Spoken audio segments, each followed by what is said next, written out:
This audience, please wait a moment. Siddle impatiently turned her head, closed her eyes and ignored his swelling head, raised her middle finger. Go away, don't get in the way of your ancestors, or I will smash your empty head, understand?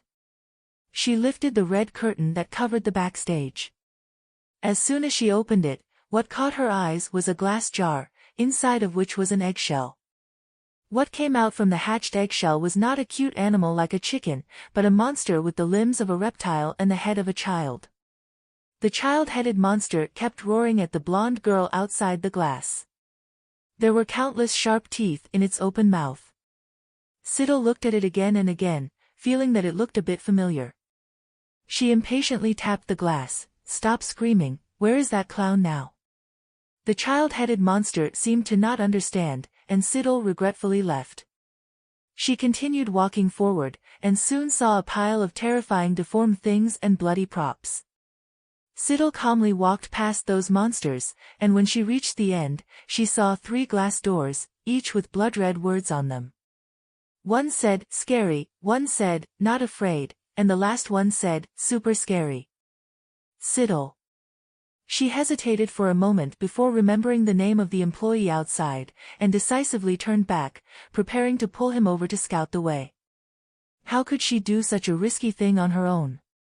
But after walking around, Siddle regretfully realized that the employee with the head swollen to the size of a watermelon had disappeared. She had no choice but to return to the place she had just been. After thinking for a long time, she took out the speaker from her backpack and turned it on. Chucky's curses echoed in the space. She used a crowbar to hook onto the handle of a door, slowly pulling it open. Behind the super scary door, it was still empty, there was nothing. Siddle. She did the same as before, opening the other 2 doors, and found that the things behind these 3 doors were exactly the same. They were all dark stone walls, with nothing inside. She suddenly understood, perhaps the clown took human fear as food. He only hunted children because children were the weakest and they would be the weakest when facing their own fear. But now, she was not afraid of the clown. He had no way to harm her, he could only use all his strength to scare her. No, that's not right. The clown's purpose was not to scare her, but, first take strength from others, and then deal with her. Siddle quickly opened her phone and saw the message she had ignored before. 10 minutes ago, Belch had sent a message. Sis, where are you now? Bill and the others said Beverly was taken away by the clown. Siddle remembered what she had told Belch last night, wondering if he was listening to her now. She replied, I know, I'm down the well. You can't go down here and don't let them go down either. Belch, who was guarding the ancient well, jumped up excitedly. My sister has already replied to the message. She's down there. Wait a minute, he hesitated again. My sister won't let us go down, can she do it alone? Bill and the others gathered around, a group of teenagers looked worried. One of them said, Belch, you've been blocking us for 10 minutes. What do you want to do? Belch, but it's definitely dangerous down there. It's useless for you guys to go down there. Then your sister. I think we should go down together. Belch thought for a moment, feeling that it made sense. She frowned awkwardly and replied, Sister, can you do it alone? Do you really not need us to help? Siddle was walking in the dark stone passage behind the door. She looked at the message on her phone. What can you guys do if you go down? Provide food for the clown and help him take down his teammates. She was silent for a moment. No need. After thinking it over, she added another sentence. You guys go find the adults first. Let them leave the ancient well first, stay with the adults to ensure safety and then think about it later. Belch stared blankly at the text message on his phone, hesitating for 2 seconds. A skinny boy beside him said discontentedly, Adults don't believe the clown's story at all. They'll think we're joking. Belch thought for a moment and shook his head. No, I have a way to call them here. He misunderstood Siddle's meaning, thinking that she wanted to gather the adults at this house. It's about a 10-minute drive from the police station. I can go to the nearby convenience store and pharmacy first. Tell everyone that Beverly accidentally fell down, they'll probably come to help. After a while of silence, someone spoke up, but Beverly knocked her father unconscious and then disappeared. If she did that, the fact that she injured her father would no longer be covered up. This would put Beverly in an even more difficult situation. Beverly was originally bullied at school. If she gets a bad reputation in town. Belch scratched his head, then. He couldn't think of any other way. A group of children began to surround the ancient well in a daze. You keep in touch with Siddle. If she loses contact, has no news for 10 minutes, or doesn't come up for more than half an hour, we'll go down. Finally, Bill said. When Siddle passed the paved path, what she saw was a giant garbage dump. The water was up to her calves, and the pile of garbage was 100 meters high, forming a hill in this circular cave. Floating around the garbage hill were the corpses of countless children, until only a small hole at the highest peak had a ray of light entering. The water still gurgled into the cave, and there seemed to be other exits on the ground, which seemed to be connected to the Derry Town sewer system. There were countless pieces of debris piled up, and it was unclear whether there were human bones in them. Siddle held her breath, her left hand pressed the long-off speaker hanging behind her back, her right hand held the cold crowbar. She quietly circled around the mountain of trash, saw the clown grabbing a little girl by the neck and lifting her into the air. It was Beverly. The little girl tried to struggle, but the hand that was grabbing her was extremely strong. She had difficulty breathing. I'm not afraid of you. The little girl glanced to the side. Suddenly her face revealed a look of fear. The blonde girl bent down and quietly walked over, squinting at the little girl, her slender fingers placed on her lips to signal silence. Beverly swallowed, controlling her gaze to quietly leave Siddle.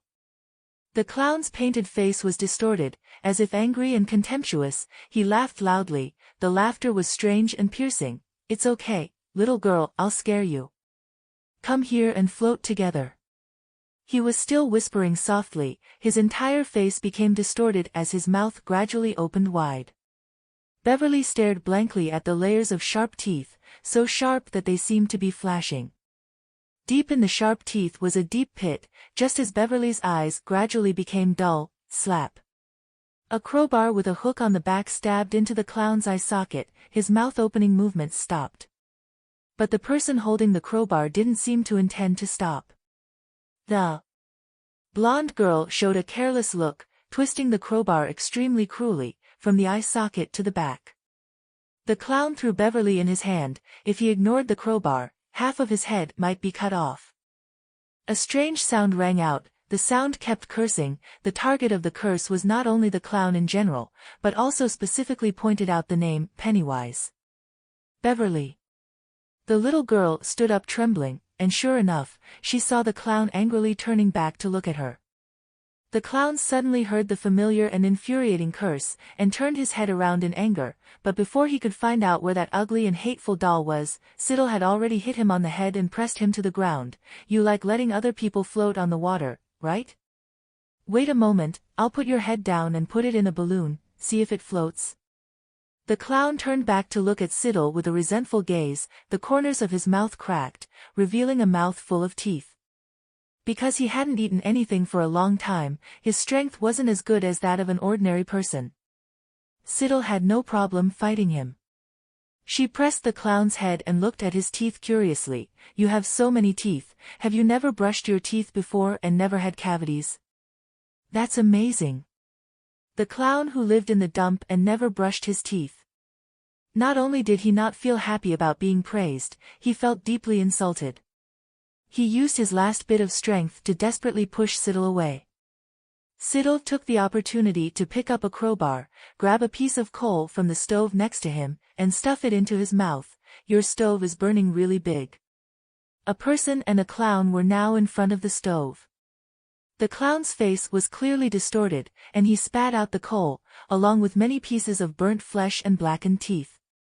Siddle let out an emotionless, "Ah," stood up from the ground, and looked down at the clown who was still crawling on the ground, painfully spitting out embers. You're too weak. She kicked him in the chest, leaving a clear footprint. It seemed that the clown's body had shrunk a little. Siddle turned around and waved to Beverly, "Little girl, come here." Chapter 70.2. Beverly stood by and witnessed the fight between a person and a clown. Or it could be said that it was a one-sided fight, so now she was no longer too afraid of the clown. She walked over with a loudspeaker and heard Siddle say, "Give me your backpack." Beverly picked up the backpack that Siddle had taken off and thrown aside before the fight, and found that it was very heavy inside. Siddle took the backpack and pulled out the rope. When she looked back at the clown, she saw that his body had shrunk to half of its original size. At this moment, he was lying weakly on the ground, panting. She tried to grab his collar, but unexpectedly was able to move, so she happily pulled the clown away from the stove. It was a bit hot here and Siddle didn't like it. Siddle pulled the clown out and found that it turned out that his face had aged a lot, his skin was wrinkled and constantly dripping. Siddle looked at him from top to bottom. Beverly also curiously walked over. When the clown saw the blonde girl squatting down, he was so embarrassed that he became angry, and tried to open his mouth again, screaming to threaten these two reckless girls. Siddle looked at his small teeth and slightly trembling facial muscles, along with the weak roar. She couldn't help but click her tongue, and said to Beverly in surprise, "Oh, look, he's being fierce with you." Beverly, yes. This sentence sounded like she was sharing about her pet with her friends. Beverly looked back at the clown who was collapsed on the ground, blinked, and didn't dare to say anything more. She saw that Siddle was starting to ponder again. Siddle thought for 2 or 3 seconds, tied a rope around the clown's head, and then dragged him to the pile of bicycle frames piled up outside. She tied a knot and hung the clown up. At this moment, the clown's body had shrunk by a third, like a melting candle. The blonde girl standing in front of him had slightly deep blue eyes. She raised one hand, holding a crowbar, and slowly opened his clothes, easily ripping open the skin on his chest that was as soft as molten wax, revealing the colorless flesh and blood inside, still dripping with water. Siddle took out the prepared glove, slowly put it on. Before reaching out, she faced the clown with a pale face and fearful eyes, continuously shaking her head and saying, "Don't," and also kindly comforted him, "Don't be afraid, I just killed someone last night, I have a lot of experience in this matter." Beverly stood beside her, hugging the speaker. She stared at Siddle without taking her eyes off him, as if she didn't hear anything, but quietly took 2 steps back. The clown's body melted very quickly. Siddle quickly found his heart, which was still beating strongly. She stared at the dark red heart that was beating, her face expressionless as she crushed it. Along with the sound of pft, the clown's weak and fearful plea for mercy also disappeared. He was left with only a large, powerless head drooping down and a shriveled skin. "Sister!" At the same time, a loud scream rang out in the cave. Belch walked over with a look of fear and worry, seeing the motionless clown and Siddle with her hands covered in blood and rotten flesh. His sobs were stuck in his throat, momentarily not knowing whether to advance or retreat. Siddle was too lazy to pay attention to him. She took off her gloves, threw them into the trash, and then found a secluded place to wash her hands. This was probably where the water from the sewers flowed, but when it reached here, it was surprisingly clean. Beverly and Belch were exchanging information. "Because my sister told me to find the adults here, they went to look for them," Belch explained to Beverly.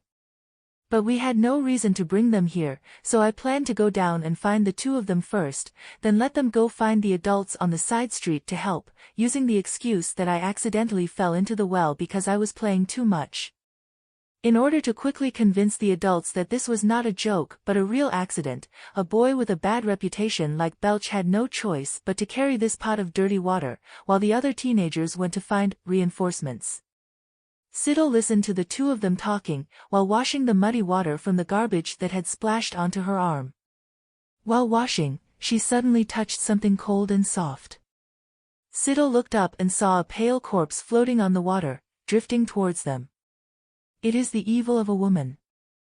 Her jet-black hair was floating in the water like seaweed, her face was stiff, her pupils were dilated, her mouth was slightly open, her once red and seductive lips could no longer speak sweet and touching words of love. She would also no longer be able to bite/swallow fresh human flesh. Siddle withdrew her hand, watching Jennifer's body slowly drift downstream with the water, perhaps being buried with the trash in a dark underground cave. She ignored the corpse, stood up, and saw countless children floating in the air slowly falling. They were no longer floating, but those once lively eyes would never open again. Siddle was silent for a moment. She squinted, hiding the emotions in her blue eyes. "Let's go." After a while, she spoke softly, glancing at Belch and Beverly who were still shocked by the sight of the fallen corpses. "It's time to leave. There's nothing left here." There was only a pile of trash. Before she left, Siddle remembered the large stove she had seen there. She walked over and saw that the stove was off, but she saw a well not far away. It was a well within a well, so deep that no one could see the bottom. Siddle stood in front of the well for a moment and threw the wooden box containing the Rubik's Cube into it. Clang! The sound of the wooden box hitting the stone wall echoed throughout the area. But a long time passed and there was no sound of it hitting bottom. Siddle turned back to Belch and Beverly, who were waiting for her at the lighted wall of the cave. "There's a passageway that leads to the sewer outside," Beverly said, "but I don't know the way." Belch just texted Bill and the others, saying they'll drop a rope down to pick us up. The rope was quickly lowered, but after the three people climbed out along the rope, they not only saw Bill's group, but also the uncle at the supermarket was holding a gun, his face solemn, waiting to the side. The pharmacy owner was anxiously circling the well. The convenience store clerk, a silver-haired couple. Siddle. She had just climbed out of the well, trying to keep her face calm, but her heart was starting to panic. What is this doing? After she climbed out, a police siren rang out at the door. "Have you found the child who fell into the well yet?" The police officer walked in, his face solemn, and coincidentally saw the wet blonde girl with a few strands of moss on her face. Siddle. "It's over, from now on her reputation in this town will be gone." When the group of people saw someone climbing up, they immediately surrounded her and began to lecture her. "You little girl, don't play around like that again."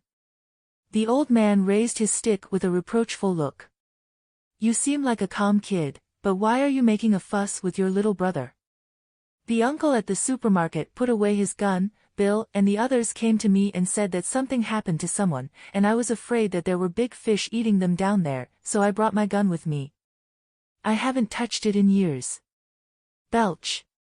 The pharmacy owner, "Luckily you guys climbed out, otherwise Jack and the others would have tried to climb down there." The policeman frowned angrily. "These kids. And these kids," he pointed at Bill and the others who were trying to sneak away, "all of you come back to the station with me." It was the first time Siddle experienced being stared at by the police while getting into a police car. It was obvious that she had always personally put other people into police cars before. Siddle sat in the back with an expressionless face and empty eyes. Belch looked at his sister's cold expression. It seemed that she was in a bad mood, and didn't dare to speak. Beverly tried to explain seriously to the policeman, "Actually, there is a killer clown in that well. Every 27 years, he comes out to eat children." "Enough, little girl, I don't want to hear your excuses." The policeman slammed the car door shut seriously. "Beverly," Bill pulled her sleeve, "no need to explain anymore, they won't believe it. But it's good that you're okay." A group of children hugged each other. Beverly whispered to them about what she saw in the well. Siddle looked coldly out the car window, suddenly seeing a somewhat familiar figure. It was Needy, Jennifer's best friend. She was standing at a roadside dessert shop, holding an ice cream in her hand, smiling brightly as she fed her boyfriend. She combed her hair back, revealing a face that seemed much more beautiful, her lips soft and plump. Siddle only glanced over. Needy, who was standing by the side of the road, seemed to sense something. She looked behind her, only to see a police car rushing past. What's wrong? Needy. Her boyfriend asked suspiciously. No, nothing. Needy smiled lovingly. I love you. Me too. The boy was a little embarrassed, praising, it seems like you're much more beautiful today. The culprit of the cases in this small town seemed like he would never be found again. After arriving at the police station, the children in Bill's group confessed everything, only then did Siddle know the whole story. Belch thought that her message was telling them to find an adult for help, but was worried that they wouldn't believe in the existence of the clown, in a situation where there was no other excuse. Belch went down the well. Bill and the others used the excuse that Belch had fallen into the well for fun and called many people to help before the police arrived. To avoid more trouble, Bill also emphasized that Belch sent them a distress message, saying that there was something very dangerous in the well. Later, people misunderstood that there was something like a big piranha in the well. There weren't many households in the town, and people were also very simple. Bill took a bunch of kids and went around making noise, and of course they gathered a bunch of people to help at the mouth of the well. Siddle. Today's incident might appear in tomorrow's newspaper. Then the next day, the story of her falling into the well for fun and forcing the police to send people to rescue her would be known to the whole town. At this moment, she was sitting on a chair drinking hot coffee given by the police, using a clean towel to wipe the water off her body. Siddle and Belch were initially released because the police recognized them as the ones who helped capture the fugitive criminal Eddie. The police were kind enough to give Siddle a hot drink and a clean towel. Siddle took the towel and coffee, then smiled and refused the police's intention to release her and Belch. Her hand holding the cup of coffee was slightly shaking, her expression still calm as usual. Siddle suggested, "This little brother of mine has always been very naughty. I think it's not wrong to let him and the others receive discipline and education." The policeman had heard about Belch's scandal for a long time. After hearing this, he thought that Belch's sister wanted to take the opportunity to educate him. So now. Belch was both confused and indignant, squatting on the ground with Bill and the others. Hearing the policeman's stern reprimand, "Don't be so naughty. Oh, do you know what consequences your own playfulness will lead to?" Belch. When the group was released from the police station, it was almost dusk. Bill's group came to thank Siddle and then went home one by one. Siddle also took Belch home. She first took a shower, and when she came out, she saw Belch still watching TV on the sofa in the living room on the first floor. Siddle thought for a while, then walked over and sat down next to him. "That's right, I forgot to tell you something. Maybe I'll leave tomorrow." Belch was stunned. "Sister, are you leaving?" "Yeah." Siddle glanced at him. "Aren't you happy?" "Belch, how could you be happy?" It was definitely happy. It was just that he wasn't as happy as he imagined. Belch scratched his head. "But you've only been here for less than half a month and you're already leaving. I thought you'd be here for a long time."